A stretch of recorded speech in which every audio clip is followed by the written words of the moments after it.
네, 간밤 미국 증시 혼조 양상을 나타냈습니다. 사실 나왔던 여러 가지 매파적인 발언에 비해서는 크게 출렁거리지는 않았습니다. 이제는 아무리 매가 몰려들어도 시장도 어느 정도 내성이 좀 생겼던지 크게 반응하지는 않는 양상인데요. 그럼 미국 증시 흐름, 이 부분이 우리 증시에 어떻게 반영될지, 그리고 어제 우리 증시 전강 후 약의 흐름을 나타내면서 미증시 대비로도 훨씬 더 약하고요. 특히나 오후장 부진하게 거래를 마쳤습니다. 월 말로 접어듭니다. 윈도우 드레싱 등 여러 가지 수급적인 변수도 함께 작용할 만한 타이밍이죠. 오늘장 저희와 함께 안전한 투자 전략 펴보시죠.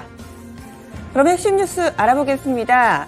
마이크론 테크놀로지 실적 나왔습니다. 미국 증시 정규장 마치고 나서 바로 실적을 내놨는데요. 결론부터 말씀드리면 좋았습니다. 마이크론 테크놀로지는 3월부터 5월이 3분기에 해당합니다. 이 시기 동안에 실적을 내놓은 건데 아직까지 일단은 적자는 맞습니다. 적자 유지가 됐고요. 14억 6천만 달러 이 적자를 기록하면서 전분기의 절반 정도로 적자를 일단은 줄여내는 데는 성공을 했습니다. 매출액은 37억 5천만 달러 정도 나타났고요. 전년 동기 대비로는 50% 정도 줄어들기는 했지만 전망치는 상회를 했습니다. 거기에다가 매출이 전 분기 대비로 1.6% 정도 증가했다라는 데서 의미를 찾고 있습니다. 주당 EPS 쪽으로 보더라도요. 마이너스 1.43달러입니다. 예상치가 마이너스 1.59달러인데 이것 대비로도 조금은 더 잘 나왔죠.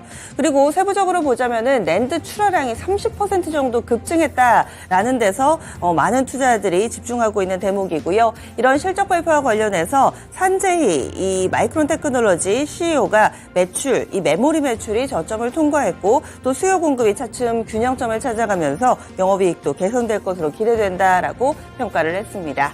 이에 따라서 마이크론 테크놀로지의 시간의 거래에서 현재 상승 움직임 나타내고 있는데요. 정규 거래에서는 0.42% 오르는데 그쳤습니다. 그런데 현재 시간의 거래 3% 정도의 오름세를 나타내고 있다. 여기 보시면은 빨간색으로 표시된 부분이 정규 거래 부분이고요. 뒤에 회색 부분이 시간의 거래 부분입니다. 정규 거래 마치고 나서 위쪽으로 바로 레벨업 되는 모습 확인해 볼 수 있습니다.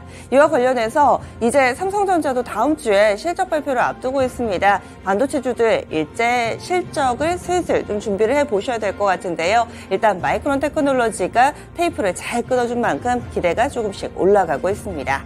관련된 종목입니다. 마이크론 테크놀로지와 사업 구조가 가장 비슷한 SK 하이닉스가 아무래도 직접적인 영향을 받게 될 텐데요. 어제는 1.15% 오르면서 시장 대비로는 나은 흐름을 보여줬습니다. 11만 4,300원 전일 종가입니다. 다음 두 번째 소식입니다. 역시나 미국 쪽에서 나온 뉴스고요. 미국에서 중국에 대한 제재를 앞으로 좀 어떻게 할 것인가 여기에 좀 포커스 맞춰지고 있습니다. 그리고 반도체 제재는 지난해 10월 달에 이미 발표가 된 바 있죠. 이와 관련해서 구체적인 내용이 다음 달 초쯤에 나올 것으로 알려지고 있습니다. 지난 10월에 발표됐던 내용에 따르면은요. 외국으로 사전 허가 없이는 엔비디아 등 반도체 제조 업체의 선적을 할 수 없는, 그러니까 중단하는 가능성, 이 부분이 지난 10월에 제기가 된 거고요. 구체적인 안이 다음 달쯤에 나올 것으로 알려지고 있습니다. 중국의 AI 영향력을 견제하려는 포석이다라고 해석됩니다. 여기에서 중요한 점은요. 이제 다음 달에 발표될 최종안에 이 한국 장비가 어떻게 될 것인가, 이 부분이 상당히 우리 기업에는 관건이라고 할 수 있습니다. 이제 날짜가 임박한 만큼 이와 관련된 종목군들 더 집중해서 보셔야 될 텐데요. 일단 간밤에는 이런 소식에도 불구하고 엔비디아 비교적 양호한 움직임을 나타냈습니다. 국내 관련된 종목 보시죠. 조금 전에 살펴보셨던 SK 하이닉스뿐만 아니라 삼성전자도 이와 관련해서 직접적인 영향 받게 되고요. 그리고 미중 갈등의 반도체 키워드가 하나 더 끼게 될 경우 민감하게 움직이는 중소형주들도 있습니다. 대표적으로 넥스틴이 있고요. 그리고 한미반도체, 피델릭스 등 뽑아볼 수 있습니다. 다음 소식 넘어갑니다. 이에 따라서 뉴욕 증시 어떻게 움직였는지 살펴보겠습니다. 두 가지는 모두 다 뉴욕 증시에 영향을 미치는 그런 재료라고도 볼 수 있을 텐데요. 기술주 쪽에서는 이런 내용이 나왔고 또 한편으로 투자 심리에 영향을 미칠 만한 금리와 관련된 발언, 굵직한 게 두 가지가 있었습니다. 제롬 파월 연준 의장의 발언이었는데요.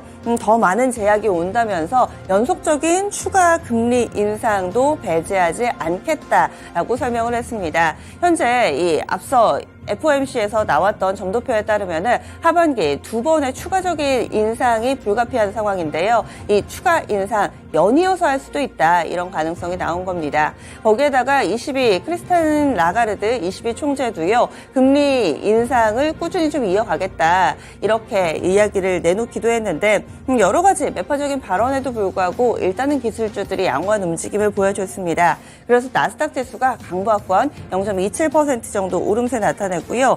특히나 눈에 띄는 점은 애플입니다. 애플 시가총액이 장중에 3조 달러를 돌파했는데요. 종가상으로는 아닙니다. 그런데 장중에 3조 달러를 넘어섰고 2년 내에 4조도 넘어설 것이다 라는 월가의 긍정적인 전망에 힘입어서 간밤에 애플 또다시 오름세를 보여줬습니다.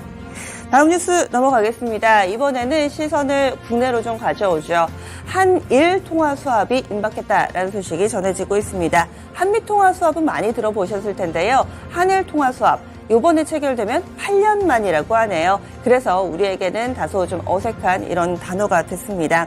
오늘 양국에서 재무장관 회의 진행이 되고요. 여기에서 최종 결정만을 앞두고 있습니다.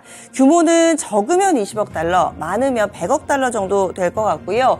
이 한일 통화 수합은 비상시에 일본의 원화를 맡기고 달러를 빌려오는 방식입니다. 따라서 이 비상 상황이 발생했을 때 달러 조달이 조금 더 용이해지는 그런 부분이 함께 포함이 되어 있고요. 그리고 이것을 어떻게 좀 진행할 것인가 방식에 대해서도 여러 가지 안들이 제시가 됐었는데 전액 달러 베이스로 방식이 결정이 됐습니다. 이 부분도 국내에 어떤 영향을 미치게 될지 또 환율 동향까지 같이 좀 보시면 좋을 것 같고요. 마지막 소식 점검하겠습니다.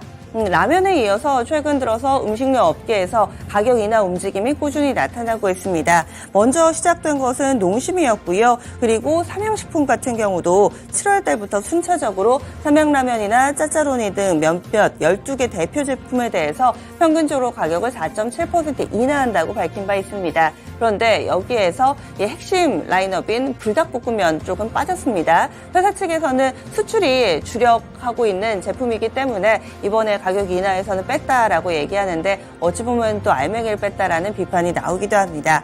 오뚜기도 7월부터 라면 15개 제품에 대해서 가격 5% 정도 내린다고 하는데요. 라면은 앞서서 많이 알려진 바 있는데 이번에는 제과제빵 업계에도 마찬가지로 이 가격 인하 모습이 나타나고 있습니다. 롯데 웰푸드에서는 바다코코넛 그리고 롯데샌드 등 이 주력 제품 3종의 가격을 100원 정도 인하한다고 밝혔고요. 이 혜태제과도 가격 인하 행렬에 동참합니다. 이 소식으로 인해서 라면 그리고 식품 관련된 종목군들 아무래도 가격을 인하하는 만큼 주가 하락이 불가피하다라는 평가받고 있습니다.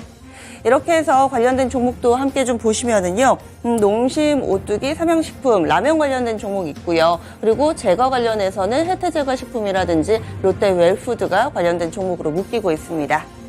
오늘 핵심 뉴스 알아봤습니다. 오늘도 배장은 증권통과 함께 하시죠.